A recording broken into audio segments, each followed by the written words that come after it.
Mayor Viaj has been detained in Albania since February 10th. Kryetari i Bashkisë së Tiranës, Erion Veliaj, ka parapaguar $300,000 për shërbimet ligjore të studios amerikane Cassawates Benson Torres, sipas një kontrate të firmosur më datën 1 mars.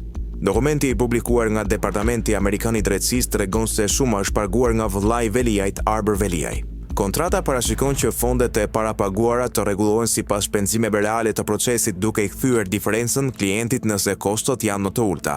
Studioja do të ofrojë këshilla ligjore, mediatike dhe strategjike, duke përfshirë dhe lobim në SBA, në emër të kryebashkiakullit i cili ndodhet në paraburgim nga SPAC. Dokumenti citon mundësinë e komunikimeve me Departamentin e Shtetit dhe agjencive të tjera amerikane për çështjen e Erion Veliajt.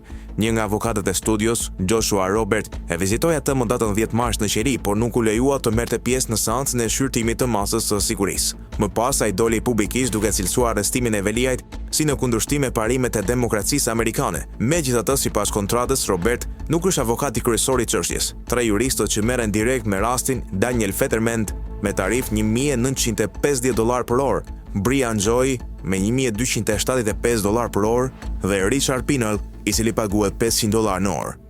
Kujtojmë që Veliaj u arrestua më datën 10 shkurt dhe vijon të mbahet në qeli, ndërsa procesi ndaj tij po zhvillohet nga gjykata e posaçme kundër korrupsionit dhe krimit organizuar.